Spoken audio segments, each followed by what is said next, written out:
닥터리 100세 건강 구독자 여러분, 그리고 혈당이라는 보이지 않는 굴레 속에서 매일같이 고군분투하고 계신 전국의 모든 시청자 여러분, 대단히 반갑습니다.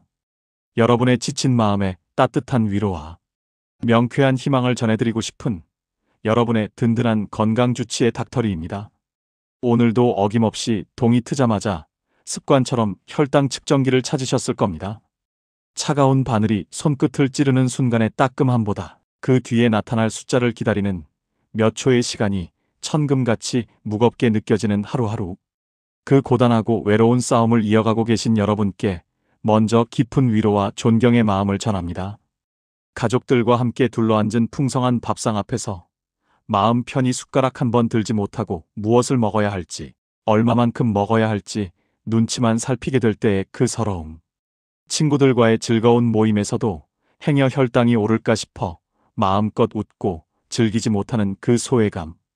그리고 잠 못 드는 밤, 혹시나 찾아올지 모를 무서운 합병증에 대한 막연한 두려움에 가슴을 쓸어내리는 그 막막함까지. 이 모든 마음의 짐들을 제가 어찌 다 헤아릴 수 있겠습니까? 하마는 오늘 이 시간만큼은 그 무거운 짐을 잠시나마 내려놓으실 수 있도록 제가 곁에서 힘이 되어드리겠습니다. 특히 병원에서 어르신, 당화혈색소가 7%를 훌쩍 넘으셨습니다. 이대로 가다가는 눈이 안 보이게 될 수도 있고 콩팥이 망가져서 평생 투석을 해야 할 수도 있습니다. 와 같은 청천벽력 같은 소리를 들으신 분들의 심정은 오죽하실까요? 당화혈색소 7%. 이 차가운 숫자는 단순한 검사 결과가 아니라 내 몸의 혈관 곳곳에서 조용한 전쟁이 벌어지고 있음을 알리는 비상 사이렌과도 같습니다. 그리고 이 전쟁의 가장 큰 원인 제공자가 아이러니하게도 우리 한국인의 삶과 영혼을 지탱해온 흰쌀밥이라는 사실에 우리는 깊은 절망감에 빠지게 됩니다. 하지만 절망의 끝에서 희망이 시작되는 법입니다. 오늘 닥터리가 여러분의 절망을 희망으로 바꾸어 드릴 놀라운 비책을 가지고 왔습니다. 더 이상 밥상 앞에서 죄인처럼 고개 숙이지 마십시오. 여러분이 매일 드시는 밥을 혈당을 올리는 주범에서 오히려 혈당을 내리는 명의로 탈바꿈시킬 수 있는 방법이 있습니다. 당화혈색소가 7%를 넘어 생명의 위협을 느끼고 계신 분들이라면 오늘부터 밥을 지으실 때 이것 딱 한 줌만 넣어 보십시오. 식사 후 치솟던 혈당이 30mgdl, 아니 그 이상으로 뚝 떨어지는 기적 같은 변화를 몸소 체험하게 되실 겁니다. 부디 오늘 이 영상을 끝까지 시청하셔서 지긋지긋한 혈당 관리의 고통에서 벗어나 음식을 먹는 즐거움을 되찾고 건강한 100세 시대를 향한 새로운 전환점을 맞이하시기를 간절히 바랍니다. 자, 그럼 본격적으로 여러분의 삶을 바꿀 위대한 여정을 시작하겠습니다. 먼저 우리를 이토록 괴롭히는 당화혈색소 HbA1c라는 적의 정체부터 확실하게 파헤쳐 보겠습니다. 많은 분들이 매일 재는 혈당과 몇 달에 한 번씩 검사하는 당화혈색소의 차이를 명확히 알지 못하십니다. 매일 재는 혈당은 순간을 보여줍니다. 어제 저녁 무엇을 먹었는지, 오늘 아침 얼마나 걸었는지에 따라 시시각각 변하는 단기 지표입니다. 반면 당화혈색소는 역사를 기록하는 지표입니다. 우리 몸속 혈액에는 폐에서 받은 산소를 싣고 온몸 구석구석으로 배달하는 적혈구라는 택배트럭이 있습니다. 이 택배트럭의 수명은 약 3개월, 즉 90일에서 120일 정도입니다. 그런데 혈액 속에 포도당, 즉 당분이라는 끈적끈적한 화물이 너무 많아지면 어떻게 될까요? 이 당분들이 택배트럭의 표면 헤모글로빈에 여기저기 달라붙어 트럭을 지저분하게 만듭니다. 당화란 바로 이렇게 당분이 달라붙어 변성되었다는 뜻입니다. 따라서 당화혈색소란 전체 택배트럭 중에서 당분에 오염된 트럭이 몇 %나 되는지를 보여주는 3개월 운행 종합보고서인 셈입니다. 이제 왜 의사들이 당화혈색소 수치에 그토록 주목하는지 이해가 되실 겁니다. 이 수치는 지난 3개월간 내 몸이 평균적으로 얼마나 많은 당분 공격에 시달렸는지를 가장 정직하게 보여주기 때문입니다. 수치별 의미를 조금 더 자세히 살펴보겠습니다. 당화혈색소 5.7% 미만은 정상으로 아주 건강하게 관리되고 있는 상태입니다. 5.7%에서 6.4% 사이는 당뇨 전 단계로 고속도로에 진입하기 직전의 노란불, 경고등이 켜진 상태입니다. 아직 늦지 않았으니 생활 습관을 개선하라는 강력한 신호입니다. 그리고 6.5% 이상부터는 당뇨병이라는 빨간불이 켜진 것이며, 특히 오늘 주제인 7%를 넘었다는 것은 브레이크가 파열될 위험이 큰 차처럼 아주 위험한 상태로 질주하고 있다는 의미입니다. 당화혈색소가 7% 이상으로 유지될 때 우리 몸에서는 끔찍한 일들이 벌어집니다. 끈적하고 당분이 가득한 피가 온몸의 혈관을 떠다니며 특히 가장 가늘고 약한 혈관부터 망가뜨리기 시작합니다. 이것이 바로 당뇨 3대 합병증입니다. 첫째, 당뇨병성 망막병증입니다. 우리 눈의 망막에는 머리카락보다도 가는 미세혈관들이 촘촘하게 얽혀 있습니다. 고혈당 상태가 지속되면 이 혈관들이 막히고 터져서 마치 낡은 수도관에서 녹물이 새어나오듯 피가 새어나옵니다. 시야가 흐려지고 눈앞에 무언가 떠다니는 증상이 나타나다가 결국에는 우리에게서 빛을 완전히 앗아가는 실명에 이르게 될 수 있습니다. 둘째, 당뇨병성 신증입니다. 우리 몸의 정수기, 콩팥신장은 혈액 속 노폐물을 걸러내 소변으로 배출하는 아주 중요한 장기입니다. 이 콩팥 역시 수많은 미세혈관 덩어리로 이루어져 있습니다. 당뇨는 이 정교한 필터를 망가뜨립니다. 필터가 망가지면 노폐물을 걸러내지 못해 몸이 퉁퉁 붓고 결국에는 콩팥이 완전히 기능을 잃어 일주일에 서너 번씩 병원에 가서 기계로 피를 걸러내야 하는 혈액투석을 평생 받아야 하는 상황에 이를 수 있습니다. 셋째, 당뇨병성 신경병증입니다. 우리 몸의 통신망인 신경계가 고장나는 병입니다. 처음에는 손발이 저리고 시리거나 바늘로 콕콕 찌르는 듯한 통증으로 시작됩니다. 그러다 점차 감각이 무뎌져 발에 상처가 나도 아픔을 느끼지 못하게 됩니다. 작은 상처가 골마들어가 발이 썩어가는 당뇨발로 진행되고 결국 다리를 절단해야 하는 비극을 맞이할 수도 있습니다. 이 모든 비극의 시작이 바로 식후 혈당 스파이크이며 그 방아쇠를 가장 강력하게 당기는 것이 바로 흰쌀밥입니다.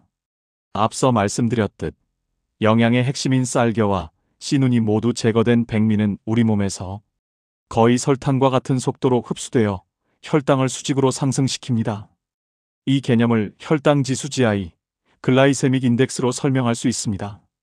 혈당지수란 특정 식품을 섭취했을 때 얼마나 빠르게 혈당을 올리는지를 0부터 100까지의 숫자로 나타낸 것인데, 포도당 100을 기준으로 70 이상이면 고혈당지수 식품으로 분류합니다.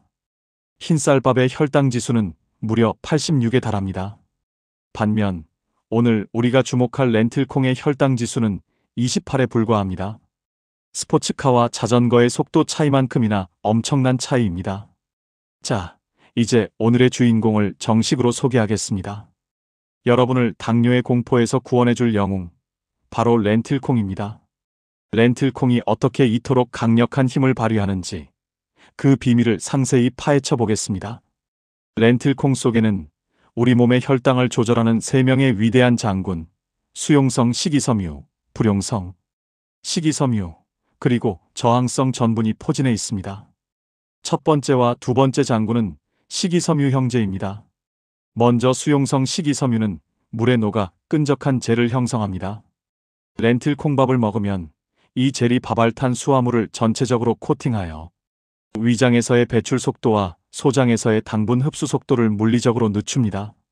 급류가 흐르는 계곡의 댐을 건설하여 물의 흐름을 잔잔하게 만드는 것과 같은 원리입니다. 다음으로 불용성 식이섬유는 물에 녹지 않고 음식물의 부피를 늘려 장운동을 촉진하고 변비를 예방하는 데 도움을 줍니다.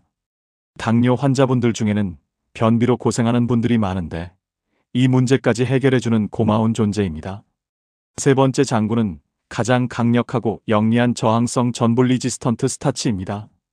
이름 그대로 소화효소에 저항하는 특별한 탄수화물입니다. 보통의 탄수화물은 소장에서 소화, 흡수되어 혈당을 올리지만 저항성 전분은 소화되지 않은 채 대장까지 무사히 도달합니다. 그리고 대장에 사는 우리 몸에 유익한 미생물들의 먹이가 되어줍니다. 유익균들은 이 저항성 전분을 먹고 단쇠지방산 SCFA라는 아주 이로운 물질을 만들어내는데, 이 단쇠지방산은 우리 몸의 인슐린 감수성을 개선하고 염증을 줄여 혈당 조절 능력을 근본적으로 향상시키는 역할을 합니다. 즉, 렌틸콩은 당장의 혈당 상승을 막아줄 뿐만 아니라 장기적으로 혈당을 조절하는 우리 몸의 시스템 자체를 건강하게 만드는 것입니다. 이 놀라운 효과는 앞서 잠시 언급했던 캐나다 괤프 대학교의 연구뿐만 아니라 수많은 연구에서 일관되게 확인되고 있습니다. 미국의 당뇨병 학회 ADA에서는 당뇨병 환자 식단에 렌틸콩과 같은 펄스펄시제, 콩류를 적극적으로 포함할 것을 공식적으로 권고하고 있습니다. 단순히 혈당 조절뿐만 아니라 렌틸콩에는 혈압을 조절하는 칼륨과 마그네슘, 혈관 건강에 필수적인 엽산, 빈혈을 예방하는 철분 등 시니어 건강에 필수적인 미네랄과 비타민이 가득한 영양의 보고이기도 합니다. 그렇다면 이 보물 같은 렌틸콩, 어떻게 활용해야 그 효과를 200% 누릴 수 있을까요? 가장 기본적이면서도 강력한 방법은 역시 렌틸콩밥입니다. 쌀과 렌틸콩의 황금 비율은 21을 목표로 하시되 처음에는 쌀 3에 렌틸콩 1 정도로 시작하여 서서히 적응해 나가시는 것이 좋습니다. 렌틸콩은 30분 이상 충분히 불려서 사용하시면 식감이 부드러워져 치아가 약하신 어르신들도 편안하게 드실 수 있습니다. 여기서 만족하지 마십시오. 렌틸콩을 여러분의 식단에 더 깊숙이 들여오십시오. 된장찌개나 김치찌개를 끓일 때 렌틸콩 한 줌을 넣어보세요. 국물의 구수한 맛과 영양을 더해줄 뿐만 아니라 국물 속 나트륨이 혈압을 올리는 것을 어느 정도 방어해주는 효과도 있습니다. 삶은 렌틸콩을 으깨어 빵에 발라 먹는 스프레드를 만들거나 각종 채소와 함께 버무려 신선한 샐러드로 즐기는 것도 훌륭한 방법입니다. 마지막으로 렌틸콩밥을 드실 때 당뇨를 역전시키는 식사법을 함께 실천해 보십시오. 바로 거꾸로 식사법과 식탁 플레이트 법칙입니다. 식사를 시작할 때 밥부터 드시지 마시고 식이섬유가 풍부한 채소, 반찬나물, 쌈 채소 등을 먼저 드셔 위장에 1차 방어막을 칩니다. 그 다음은 두부, 계란, 생선, 고기 같은 단백질 반찬으로 2차 방어막을 세웁니다. 마지막으로 오늘의 주인공인 렌틸콩밥을 천천히 꼭꼭 씹어 드시는 겁니다. 또한 여러분의 접시를 하나의 시계라고 상상해 보십시오. 접시의 절반 12은 채소로 4분의 114은 단백질로 나머지 4분의 114만을 렌틸콩밥으로 채우는 플레이트 법칙을 습관화하신다면 여러분은 더 이상 혈당 걱정 없이 풍성하고 만족스러운 식사를 즐기실 수 있게 될 것입니다. 참으로 긴 시간 함께 달려왔습니다. 이제 오늘 제가 드린 모든 말씀을 우리 어르신들의 머릿속에 그리고 마음속에 깊이 새겨드릴 시간입니다. 최종적으로 정리해 보겠습니다. 첫째, 당화혈색소는 지난 3개월간의 혈당 관리 성적표이며 7%를 넘는 것은 실명, 신부전, 족부절단과 같은 치명적인 합병증으로 가는 지름길임을 반드시 명심해야 합니다. 둘째, 이 모든 비극의 시작은 흰쌀밥과 같은 정제 탄수화물이 유발하는 식후 혈당 스파이크 때문입니다. 셋째, 밥을 지을 때 렌틸콩을 한두 줌 섞는 간단한 습관만으로도 렌틸콩 속의 식이섬유와 저항성 전분이 당의 흡수를 획기적으로 늦춰 식후 혈당을 30mg/dL 이상 급적으로 낮출 수 있습니다. 넷째, 렌틸콩은 단순히 혈당 상승을 억제할 뿐 아니라 장내 환경을 개선하고 인슐린 감수성을 높여 우리 몸의 혈당 조절 시스템 자체를 근본적으로 튼튼하게 만듭니다. 다섯째, 렌틸콩밥과 더불어 채소 단백질밥 순서의 거꾸로 식사법과 채소 2분의 1, 단백질 4분의 1, 밥 4분의 1의 플레이트 법칙, 그리고 규칙적인 운동을 병행할 때 비로소 당뇨 관리에 완전한 성공을 이룰 수 있습니다. 사랑하고 존경하는 닥터리 100세 건강 시청자 여러분, 당뇨는 형벌이 아닙니다. 내 몸을 더 아끼고 사랑하라는 하늘의 신호이며 이전보다 더 건강하게 살 수 있는 기회입니다. 절망의 자리에서 일어나 희망을 선택하십시오. 오늘 저녁 여러분의 밥솥에 건강의 씨앗인 렌틸콩 한 줌을 담는 그 작은 행동이 여러분의 내일을 바꾸는 위대한 첫걸음이 될 것입니다. 오늘 닥터리의 이야기가 여러분의 길고 어두웠던 터널 끝에 한 줄기 밝은 빛이 되기를 진심으로 소망합니다. 내용이 여러분의 삶에 실질적인 도움이 되셨다면 구독과 좋아요, 알림 설정으로 저에게 큰 힘을 실어주시길 부탁드립니다. 또한 이 순간에도 같은 고통 속에 있는 여러분의 소중한 가족과 이웃에게 이 영상을 공유하여 생명을 살리는 지혜를 널리 전파해 주십시오. 마지막으로 병마와 싸우며 지쳐있는 여러분의 육신과 영혼의 평안을 위해 닥터리가 온 마음을 다해 간절히 기도하겠습니다. 온 우주를 창조하시고 모든 생명을 주관하시는 하나님 아버지, 지금 이 시간 당신의 사랑하는 자녀들을 위해 머리 숙여 기도합니다. 당뇨라는 질병의 무게에 짓눌려 신음하는 이들의 고통을 외면하지 마시고 긍휼의 눈으로 굽어 살펴 주시옵소서. 매일같이 바늘에 찔리는 아픔과 음식 앞에서 망설이는 서러움, 미래에 대한 불안감으로 가득 찬 이들의 마음에 주님의 따스한 위로의 손길을 얹어 주시옵소서. 오늘 배운 이 지혜가 그들의 삶에 소망의 씨앗이 되어 치솟던 혈당이 안정을 찾고 두려움이 평안으로 변화되는 치유의 기적을 체험케 하여 주시옵소서. 주님께서는 세상의 모든 무거운 짐을 진 자들을 향해 이렇게 말씀하셨습니다. 수고하고 무거운 짐진 자들아, 다 내게로 오라. 내가 너희를 쉬게 하리라. 마태복음 11장 28절. 육신의 질병이라는 무거운 짐, 마음의 근심이라는 무거운 짐, 그 모든 것을 주님 앞에 내려놓고 주님께서 주시는 참된 안식과 평화를 누리시기를 간절히 축원합니다. 당신의 모든 아픔과 눈물을 닦아주시길 원하시는 예수 그리스도의 사랑을 믿고 의지할 때 당신의 삶은 이전과 비교할 수 없는 기쁨과 감사로 채워질 것입니다. 이 모든 말씀, 우리에게 영원한 생명과 참된 쉼을 주시는 우리 주 예수 그리스도의 이름으로 기도드립니다. 아멘.